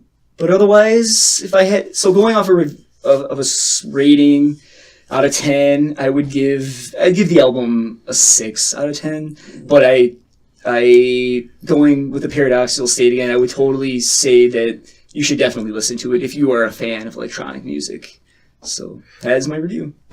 So, along with obviously the personal and meaningful lyrics, does it also appeal to the more surface level, like I just want to listen to it in my car and jam out? And it's definitely. That's, you don't have to take anything away from the lyrics at all, and you could totally just jam out. You could totally imagine yourself at a dance club, just enjoying the music. Probably the best song for that on the album is "Free Power," and where you can clearly tell it was obviously that was probably the main objective of the song. Mm-hmm. So, but and she has this sort of simplicity throughout the album that when you put the melodies together along with her sweeping vocals, that it really creates a sense of fullness, which is it's a little bizarre, but also it's unique and I guess, I think you should definitely listen. You guys should definitely listen to it if you like electronic music. And Katie, her voice is phenomenal, coming from opera. Sure, yeah. Yeah, and maybe that might be another criticism, is she does overstate that fact that she can have these sweeping long vocals, and that tends to get a little repetitive throughout her music. But it doesn't deter me from not listening to it. So that's my review. 6 out of 10. Listen to it if you love electronic music. Awesome. Okay, I'm going to move forward to our next segment, which is our podcast game of the week. I am particularly excited this is week. Exciting. So, it's now time for the podcast game of the week. Every week we choose a podcast game to play. These games can be completely random and fun, or they can veer more towards the serious side of things. I think this one kind of falls into both of those categories. This week we ask, sinister movie villain or member of the Trump administration? So I'll just say that again. Sinister movie villain or member of the Trump administration. So I'm going to provide a quote to each of you, and I'm going to have each of you guess whether the quote is something that was really said by a member of the Trump administration or if it came from a nefarious movie villain. This is great. Here, we'll have Nick answer and then Josh with each question. So the first one. Be polite. Be professional. But have a plan to kill everybody you meet. Right off the bat. I'm going to say that is a movie villain. Because Trump cannot talk that coherently. And it's not always Trump. A member of his administration. Okay, right. I'm going to counter Nick and say that's a member of the Trump staff. That quote is provided by James Mattis, Defense Secretary of the Trump administration. Whoa. I'm not off to a good start. Yes, I'm winning. Yeah. This is going to be a lot harder than I thought. So next up, the point is, ladies and gentlemen, that greed, for lack of a better word, is good. I'm definitely going to say Trump administration on that one. Sounds familiar. I'm going to say supervillain. That is a villain. Oh! That is Gordon Gekko, played by Michael Douglas from the movie Wall Street. Next up. This is harder than you guys thought it would be. Yeah. Well, not for Josh. This is Never trust anything that can bleed for a week and not die. Never trust anything that can bleed for a week and not die. Oof. I'm going to say villain again. I'm going to say Trump administration. That is Chad, played by Aaron Eckhart, from the movie In the Company of Men. As a movie villain. Next up. I have a competition in me. I want no one else to succeed. That sounds like something Steve Bannon would say, so I'm going to say Trump administration. I'm going to say Trump administration. I was actually going to say Trump would say it. But... That is a movie villain. Oh, no! That is Daniel Plainview, played by Daniel Day-Lewis in There Will Be Blood. Oh, man. I could have sworn he said that before. Yeah, are you sure? Next up, there's a handful more. Lenin wanted to destroy the state, and that's my goal, too. I want to bring everything crashing down and destroy all of today's establishment. That's Steve Bannon. That's Trump administration. I'm going to say supervillain. That is Steve Bannon of the Trump administration. Yeah, Chief strategist. You cheated. No, just kidding. And I knew you guys probably might have been familiar with some of these, so I tried to pick a little bit more of obscure ones. But okay, next up. One must learn to be rich. To be poor, anyone can manage. Oof. That's me. Want to say it again? One must learn to be rich. To be poor, anyone can manage. Where's the Jeopardy clock when you need it? Right. Say Trump administration. Josh? I'm going to say Donald Trump. That is Gustavo Fring, played by Giancarlo Esposito from Breaking Bad. Next up. I actually should make it clear. Oh, never mind. Okay. Next one up is the whole world will soon see that the powers of our leader will not be questioned. Oof. That sounds like Trump administration to me. I was going to say that sounds like Steve Bannon. You know what's sad? This is Stephen Miller, senior advisor to the Trump administration. I had to change it because I didn't want to make it extremely clear. What I said was the whole world will soon see that the powers of our leader will not be questioned. What was actually said was the whole world will soon see that the powers of our president will not be questioned. Same exact. You said that last week. I remember that. He did. Yes. Yeah, that guy is interesting. Yeah, that guy looks like a movie villain. Yeah, that dude looks like somebody that's going to throw a hat at you and cut your head off. Yeah, exactly. Yeah. Next up, I love rumors. Facts can be so misleading, where rumors, true or false, are often revealing. That sounds like a sinister villain to me. Yeah, say villain. I say villain too. You are both correct on that one. That is Hans Landa, played by Christoph Waltz on Inglourious Bastards. Yes. Next up, in this country, you got to make the money first. When you get the money, you get the power. When you get the power, you get the women. Oh, I can think of one scenario. I'm going to say Trump. I say Donald Trump. That sounds exactly like Donald Trump. It does, doesn't it? But it is actually Tony Montana, played by Al Pacino on Scarface. I swear to God, that was like that video that got released. Yeah, that's exactly what I thought of. Like, that just got cut out because that wasn't as interesting, the rest of it. This is a vicious cancer inside the body of 1.7 billion people on this planet, and it has to be excised. Ooh, it's probably referencing Islam, so I'm going to say Trump. I'm going to say Steve Bannon, Trump administration. This one's kind of cheating. I created this before the events of this week. This was a quote by Michael Flynn, former national security advisor of the Trump administration. Yeah, he's... I replaced Islamism with the word this. So his actual quote was, Islamism is a vicious cancer inside the body of 1.7 billion people on this planet, and it has to be excised. Yeah, he was an Islamophobe. Yeah. Got goosebumps reading that again. Yeah, I know. That's some... That shivers. We're not going to miss you, Michael Flynn. Yeah, right. Next up. We take our country from the corrupt, the rich, the oppressors of generations who have kept you down with myths of opportunity, and we give it back to you, the people. Oh, that was easy. That's a Trump administration. That's a supervillain. That's a Bane from Batman. That is a quote from Bane from Batman. I'm pretty sure Trump, that's all he watches then is... Now, that he has said that. Yeah, essentially, more or less. Yeah, essentially. To be fair, I took that from a pretty popular video where they essentially put side by side Trump's inauguration speech side by side with Bane's speech. So you're kind of both right in that Trump pretty much did say that, but that quote came directly from Bane. Yeah, and I think Steve Bannon and Stephen Miller helped write that inaugural. They're probably watching Batman in the background. I really need a creative outlet. Bane guy, he knows what he's talking about. If they tried to get Tom Hardy for president. Yeah. They settled on Trump. Okay, we have 3 more left. Ooh. We're so hung up on this notion that we have some obligation to help the struggling black man.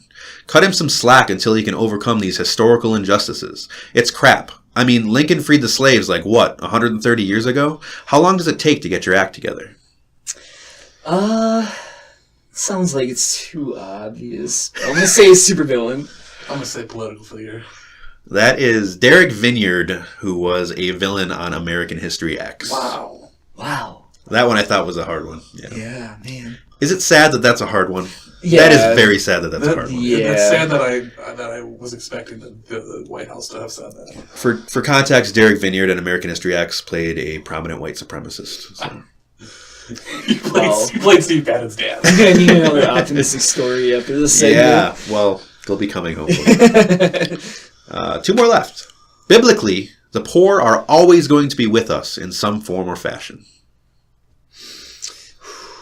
I'm going to say Trump administration on that one. I'm going to say supervillain because that sounds too nice for the Trump administration. That's Rick Perry, Energy Secretary for the Trump administration. So again, he said, biblically, the poor are always going to be with us in some form of fashion. Yeah. Last one of the segment. It's quite fun to shoot them, you know? It's a hell of a hoot. It's fun to shoot some people. Oh, it's got to be some general in the Trump administration. I'm going to say supervillain because I hope it's a supervillain. That is James Mattis, Defense Secretary for the Trump administration. I actually think I probably should have been keeping a closer tab on who was winning, but I'm pretty sure Nick won. Yeah. I think Josh started off with a hot start and then Nick took over. If you're listening and that's not true, you can go ahead and send us email us and let us know. I am awarding Nick the winner for today. Yeah! You shouldn't be happy about that. Yeah, no kidding! Yeah, I thought what was most disappointing about this game was how hard it actually was. Yes, when you have to stop and think for a second. When I thought up the game, I'm like, oh man, is it going to be way too easy? I'm like, is this going to be just obvious? And then I actually read what members of the Trump administration have said and done. And then I realized the game was going to be a very difficult one. I think probably update this game every single week. I think we need to get another shirt made for Nick. Yeah. One of those that quotes, was great. One of those quotes on a shirt. Yeah, that was great. That was fun. Okay, so now it's my time for my segment. I watched 2 good movies this weekend. Well, I guess I don't know if I consider them both good, but the first one was Edge of 17. This is a new film. It's reviewed very well. It stars Haley Steinfeld. She's fantastic, by the way. She's a young, upcoming actress. I think that she's only going to be in more films. She carries this film. She's the blood of this film. She keeps the plot going. There's a lot of there's a lot of really good cast members in this film. Woody Harrelson, Kira Sedgwick is really good.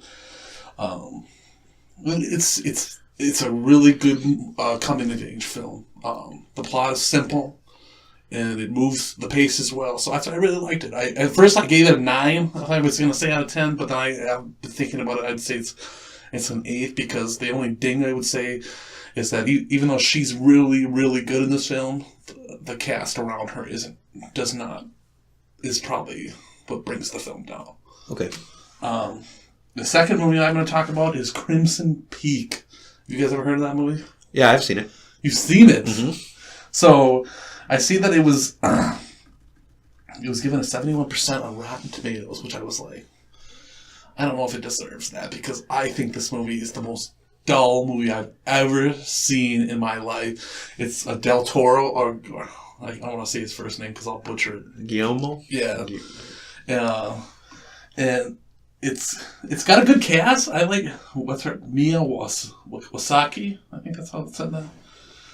She's fantastic. She's in a lot of those Alice in Wonderland movies, I think. Yes. And it's got Jessica Chastain, another shout out to a strong female performer. She plays the villain in the film. She's fantastic. Another quote back to you when you're talking about strong female performers. Tom Hiddleston, obviously from the Avenger films, and Charlie Hunnam. My biggest issue with this movie is the main character is like gotta be the most gullible character I've ever seen in a movie. The entire time the movie's playing, there's all these warnings to this girl. Don't go here. Please don't go here. And then when she finally goes here, the fact that the house is the most terrifying house I've ever seen in my life does not change anything. The fact that she hears monsters constantly running around the building doesn't. She's like, whatever, it's fine. I couldn't believe this movie. I couldn't, but that said, this movie is extremely dull. It's filmed well. The best way I could describe this film is that, like, if you guys all read, like, fairy tales as kids, like, it's got a really bright color palette. It's really fantastically lit. But there's nothing more to the movie. It doesn't I found it really hard to watch this movie constantly. I watched it over 3 days. Like, I'd watch it to a point like, I don't want to watch this movie anymore. It took you 3 days to watch it? Yeah. Wow. I was like, man, I don't understand how this movie is rated so well. So I was thinking, man, is she the most gullible character in movie history? So I came up with a list of the top 3 gullible characters in movie history, right? She's number 3, right? The second one is Ishmael from the movie Kingpin. You remember him? He's the played by Randy Quaid. Right. His best quote in the movie: "Look out, everybody! There's a shit cloud coming." But my number 1 gullible character I had to put on this list is Louis Creed from Pet Sematary. You guys ever seen Pet Sematary? I have. I don't remember the character. He says, this is his best quote from the movie: "I waited too long with Gage, but with Rachel it will work this time because she just died. She just died a little while ago." I just, like, it's like the whole time, it just explains that movie. I was like, the whole time is like, why don't you just leave? You know, she just, So I'm assuming that guy played the father of the boy that was, so, okay. And then at the end his wife died, and okay, yeah. He brings his boy back, who turns into a serial killer, and then he's like, oh, maybe I'll work with my wife. Wow.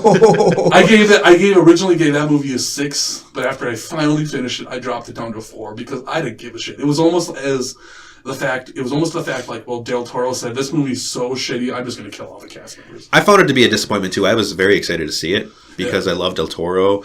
And I think really the only point of the film where it really excels is set design, costume design, and cinematography. It was beautiful to watch from beginning to end.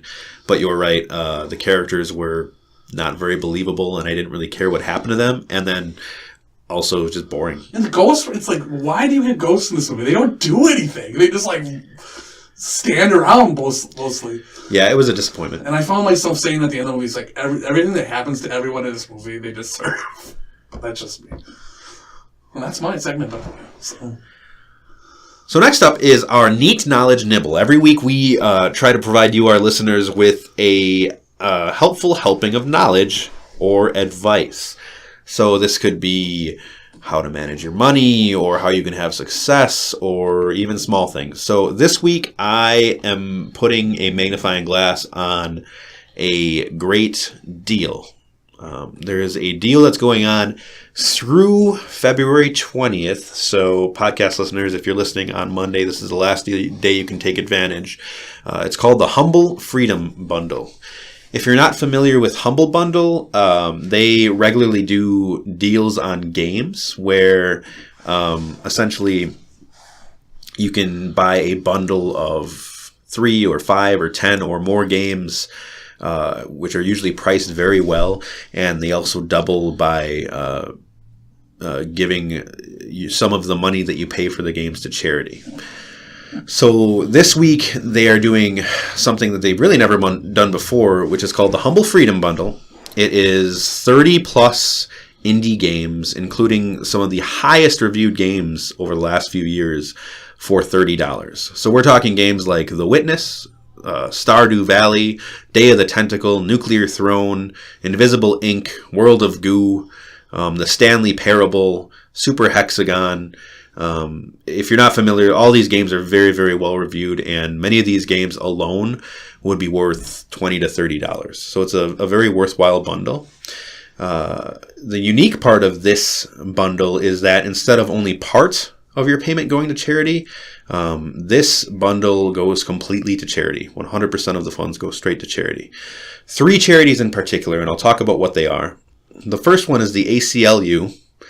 And if you're not familiar with the ACLU, I think it would be safe to say that the Trump administration does not think much of the ACLU. So if you do have conservative leanings, you might not think it's the best charity to donate to.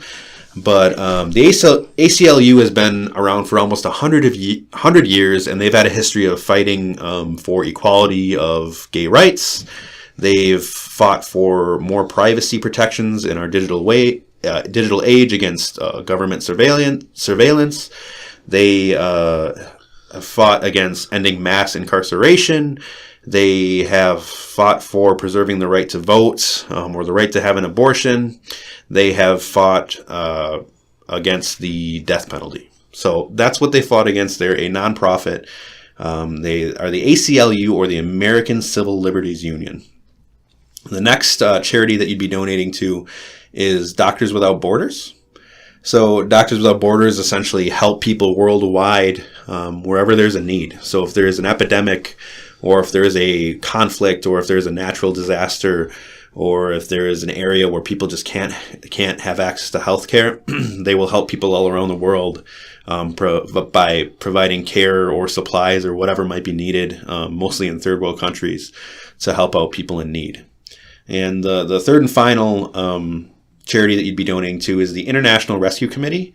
And they essentially directly help people whose lives or livelihoods are shattered by conflict and disaster. So similar to the earlier one, but more of a focus on natural disaster. So yeah, that is my neat knowledge nibble of the week. Beyond donating to a really worthwhile cause, in my opinion, you're getting a fantastic deal. Again, games that are some of the best you'll ever play. They'll run on almost any system. They don't really have high system requirements. So if you've got a laptop or an older computer, you should be able to still run them just fine. And again, you're donating to a good cause. So. Yeah, and it looks like they've already raised quite a bit of money, so that's awesome. Yeah, it looks like so far they've raised over $6 million to these 3 charities. So that's phenomenal. It's been a success. Awesome. I think it's fantastic. So, Nick, it looks like we're going to be adding a new segment this week. This is going to be our final segment of our episode, and today Nick's going to talk a little bit about it. Let's do it. So this segment is called Gather Around, Everybody. Let's have us a fact check. We brought this up a little earlier in the podcast on how fake news is really propagated throughout our lives, and distinguishing fact from fiction, it has become increasingly important if people are going to be held accountable for their actions. If we want to make real progress in terms of policy issues and laws that affect every single one of us on a daily basis. In order for those things to happen, we need to have the facts. So this week, I just want to bring up a quick article. It's from Snopes. Actually, the fact rating comes from Snopes, but the article, or the issue at hand is Trump talking about the murder rate in the U.S. and how it's been the highest in 47 years. That is completely false. If you look at the data over the past 47 years, you will see that although there has been a slight bump in the past year or so, generally it's been on a sharp decline. So whenever you hear that statement that Trump has made, or anybody associated with Trump or supporter of Trump, that the murder rate in this country is at an all-time high, just remember that they are completely wrong. So, and if you would like to have the power to check the accountability of people and to make sure that they're telling the truth, check out websites such as Snopes.com or Pew Research or Gallup, and a lot of Politico, I think, is another one, and they will have the information that you might be looking for. So I look forward to this segment every single week and to bring you exactly the facts that are uncontestable.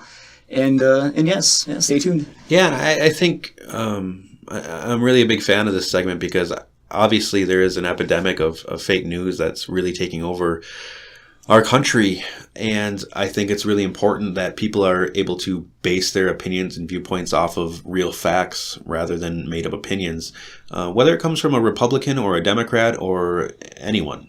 So just to give a little bit more credence to what Nick is saying about violence rates in the U.S., there's really a striking poll that was done by Gallup that asked, really it compared public perception of crime rates versus the actual reality. And for example, in 2015, when asked if they thought that there was more crime in the U.S. than a year ago, over 70% of Americans said yes. And really that 70% number has been pretty consistent over the last decade plus, in that Americans constantly think year after year that the violence rates continue to increase. When in reality, violent crimes have decreased at an exponential level over the last 20 plus years. In 1993, violent crimes per 1,000 people was 80. In 2015, violent crimes per 1,000 people is 19. That's huge. That's 25% of the violent crimes that we had 20 years ago. And 2015 is not an anomaly. This has been a consistent decline over the last 20 years. So it's important to remember that politicians and almost more importantly the media really likes to prey on the fear of its viewers, because fear frankly gets numbers. People like to watch when they're scared. They want to know what's going to happen next. So as Nick said, do your research and seek out some of those alternative sources where you can make sure you're getting the correct information, because the statistics often show very different things than the narrative that's portrayed by the media or politicians in power. Well said. So do you guys have anything else to cover before the end of our podcast? This is near the end here. So I think I covered everything. I'm just excited to go home and play some more GameCube. As I wait for the Switch. Yes. Yeah. Less than 2 weeks. Yeah. Well, thanks for listening to episode 3 of our podcast. We air every Monday morning, and you can find us on iTunes, Google Play, and pretty much every major podcast service. To contact us, you can send us an email at thedigitalrelics@gmail.com, and we'd love to hear your feedback, questions, suggestions, and opinions. Thanks for listening. Thanks, guys.